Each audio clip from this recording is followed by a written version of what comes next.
whole defense is flying around. They're making plays. They're getting after it. Yes. And it'll only get more and more difficult for teams to find out because he's had such a limited role. And so now he's going to get better and better. I think they are a very good – and I love LaFleur. I think LaFleur is a great football coach. Right. So I think you got an offensive mind, a great defense going. That's going to be I good. love saying LaFleur because it's spelled like he's French or something, but he's a damn good coach. But let me say this. We can say what we want positively about J.J. McCarthy. You know what we not going to act like? Like we saw this brother can scramble, in a sublime fashion where cats like Micah Parsons and them ain't going to be able to get at him. Right. Oh, they will. Oh, yeah. Oh, they will. You understand? You better figure out a way to get that ball out of his hands because this brother ain't scrambling but so much for you, even though he's scrambling for a touchdown. And I got that part. Knocked over Hawkinson in the process, trying to get in the end zone. Hawkinson was laying some lockdown. Taylor, do you feel like it's Green Bay's pick, or are you still in on Detroit? Again, as the resident voice of reason on the show, I'm going to say week one, I'm not going to overreact. I think the Packers were completely dominant. I love the fact that Micah Parsons said after the game, I'm not even the Micah Parsons that I can be, but these guys have been carrying it, and when I get rolling, we'll be great. But for me, Jordan Love was a guy that you also needed to see it from. I thought he had a great game and all that, but it's week one. I'm not going to sit here and say that the Packers are going to steamroll everybody in this division. And that, to me, is I just want us to just kind of pump the brakes a little bit. This is what concerned me with Detroit. They lost so much in coaching. Yes. Yeah. They lose 3 of their top coaches, basically, right? To other, and so both coordinators, right? And so now all of a sudden you're looking at this team, and it's Morton, right? Johnny Morton is their OC. He's the OC. And no explosives. They made their line. The Detroit offensive line looked very pedestrian, which we had to. But who they lose on that line? Right. Their center. Absolutely. Right now retired. But it's just that to me is why I say Green Bay, because I see the kind of where they are in with Micah and Gary being able to get at the quarterback, with their offense being able to do what it does. I can't blame you. But I'm going to say this about Detroit. I am a huge fan of Dan Campbell. Absolutely. We have agreed. He might have made the wrong call here, that offensive coordinator. All right? And if you're that offensive coordinator, you don't hear me calling that offensive coordinator enough. Mr. Morton, let me say this to you on national television. You got 2,000-yard receivers, 2,000-yard running backs, and a cat in Laporta at the tight end spot. If there was one offensive coordinator in America that should be on the spotlighted with a magnifying glass throughout this season, it has to be him, because we saw what Ben Johnson had that offense looking like. I know. You cannot have a precipitous drop-off, because if you do, Detroit has no chance. Fair, but you got to be able to do come it. in there and replicate Ben Johnson. Nobody's coming in The there. person that was working under him. Right, yeah. The person that was working under him. Yeah, nice. If you brought in somebody new, Kimberly, I get that. You were right there in Detroit, working with that man every day, with the same personnel. How in the hell do you go from that to scoring 6 points?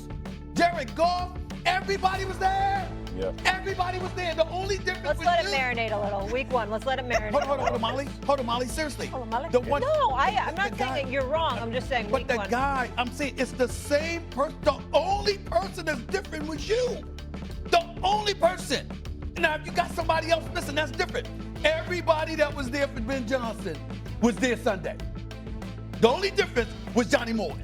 Nah, you got to do the job. Well, they've got the You Bears got to this do the week, job. and I can't wait You gotta for do the job. Thursday night. We got Packers Commanders. Yes. So that's going to be a good one as well. Yes, Two great definitely. quarterbacks. Definitely. All I just want to see the Detroit Lions scoring some points. Mr. Morton. That's all I'm saying. I mean, you already called the man out on Front Street. Yeah. So I expect him to respond. After 1 week. I'm surprised we haven't gotten a headshot, It's a little Stephen A. Point. We do need a headshot. yeah. Give me a headshot of Johnny Morton, Oh, my offensive God. coordinator Don't of the do Detroit that. Lions. I feel like we have a Even though new he is. Stephen A. segment It's where he just starts week calling people one. out. I'm just saying, I didn't say the Stephen fine A., so guy. we need like a mugshot segment for you. No, not mugshot. What is he mad about? He needs his own You know like what? that. You know think what? we do. I will tell you this. When we I get the have- heads well, pop up. You've seen it. I have done it before. Plummeted. So we'll ask the simple question, Jeffrey, Saturday. Does the acquisition of Micah Parsons make the Green Bay Packers the team to beat? Absolutely. And I think you saw the way their defense played this past weekend. And I know he only played, 29 or 30 plays, whatever it was. But their ability to chase, run down, the aggressive nature they played with. And let me tell you, That dude's a dog. Sewell is a fantastic tackle, and he put him on skate and had him spinning. That is not easy. I don't care who you are, but he did it repeatedly. And yeah, I mean, you see the up and under, and then look at the bend backwards. Like his ability to stop and bend and force the quarterback to move instead of getting washed. Those are traits you don't necessarily coach. It was an impressive first game. Imagine if he didn't have a back injury.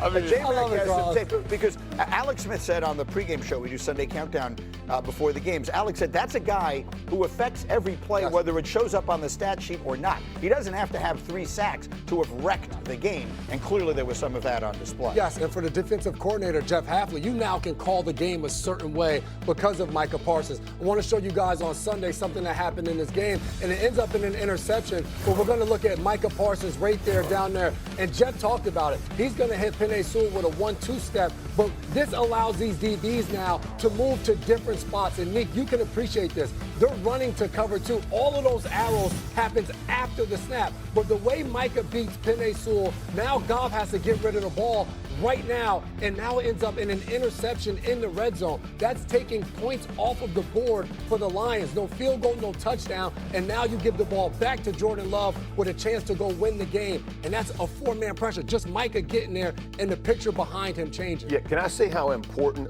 so as I blocked for Peyton Manning for so many years, the coach, the offensive coordinator, and Howard Mudd, our offensive line, Tom Moore and Howard Mudd, would tell us, no flash and don't make him reset his feet. So as an offensive lineman, your job is don't let anything flash in front of his eyes and don't make him reset or move his feet. If you can do that, quarterbacks are going to be successful in this league. And to your point, that flash in front of Jerry means all of a sudden he doesn't see movement. He can't see exactly where the ball, so he's hoping the guy's in the right spot because he has to anticipate throws. Turns out to be an interception. Those are the things that Micah Parsons, it doesn't show up as a sack, maybe not even a pressure, but it affects the play for an interception. There's quarterbacks on offense, and we think about, well, we can build around them. We don't appreciate that there are oftentimes players that are that valuable to a defense. We have a guy that's so good that we can decide to do different things over there. There you go. We don't have to cover as well. We don't have to blitz as much. We know where you're sliding your protection. Right. Oh, we can show over here because it doesn't matter because you're never gonna leave that man one-on-one. You know what, the back leaking out the backfield, we done with that. No more check downs. You better chip.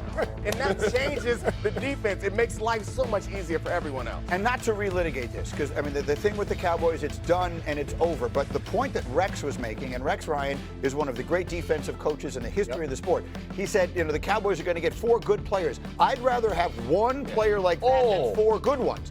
Because it changes, having a player like that on your defense changes everything for everybody else. It speaks to where the Packers are right now, right? They're doing things that they didn't used to do. Ever do. Right? Like, so draft their wide receiver in the first round. The defensive coordinator, Hafley, that was a big move last year before the 24 season to change defensive coordinators and change systems to that extent. Now you're seeing the benefit of being in the second year of this system after a promising first year. The Packers are making win now, go for it moves of the type that we used to say they were hesitant to make. There's also, like, the point I was making about the quarterback is, like, you could have a terrible play called, but Josh Allen's going to make it work. Like that, you have that saving ability from Micah Parsons. It's like, oh, I blew my coverage. Oh, the pass got batted down because that Micah Parsons is getting after. Oh, we got a sack. Oh, we ran the wrong blitz. We got a sack. Micah Parsons saved us. Like, that's a tremendous help to everybody on that team. Those guys are called erasers. Have an eraser on the offensive side of the ball or on the defensive side of the ball. My corner stinks, but I have a defensive end that can get home. He about to get everybody paid. I love you, Micah. Get him on. A lot of Pro Bowls. A lot of Pro Bowls coming. Paid thanks to Micah. And by the way, his acquisition made the Packers younger. They actually got younger by getting him. The Packers are odds-on favorites to win what we think. Now a 1st and 10 from the 38-yard line. So Kittle comes in motion.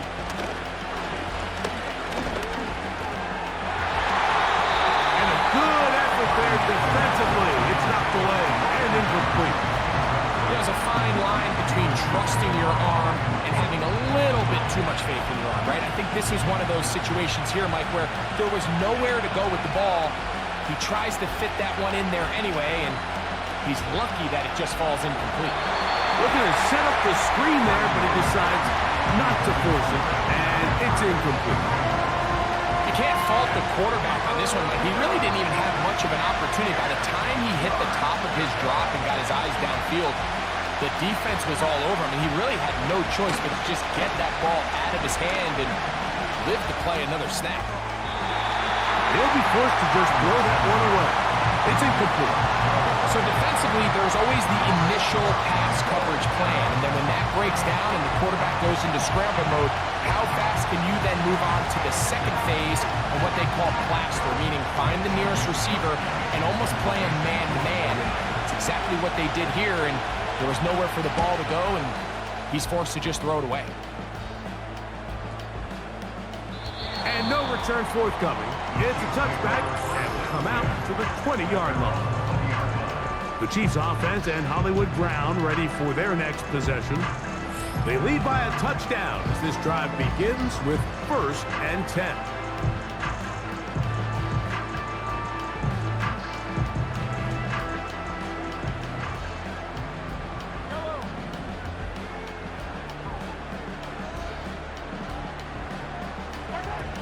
From the shotgun, it's Mahomes. Now a deep ball looking for Brown. I'll tell you what, Mike, considering how this offense has played the first couple possessions, I'm surprised that one wasn't completed. It seems like that's the first miss of the game. Continue to push the ball downfield. Continue to build on this momentum because so far they've come out hot in this one. Up in the middle, and he's got Brown. And he'll be taken down all the way up past the 45. You can see this connection is just starting really to pick up. They're seeing the game through the same set of eyes, and that is the job of the receiver. What is my quarterback expecting from me? Where does he want me? Be there on time, and it leads to big gains like this.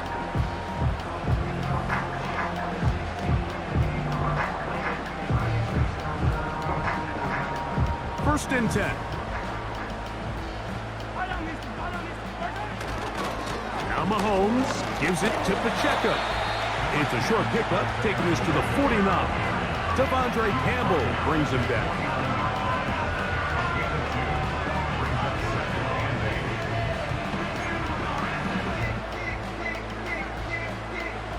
Look him up on a 2nd down and 8.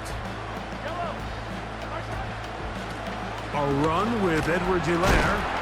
And this is going to make the play caller happy. Good run. 8 yards. Much more manageable 3rd down coming up. This just shows why you can't count on just one guy to take him down. He's a powerful enough runner. You gotta have guys coming in support when that first hit is made. It takes a team effort to stop him, especially once he gets going. He'll try and run it here with Pacheco. And he didn't need much. I don't think he got there. It's going to depend on the spot. Looks like he is short on that one. And what a play by the interior of this defensive line. There was nowhere to run. He's able to get in the backfield for a big stop, and it sets up 4th down.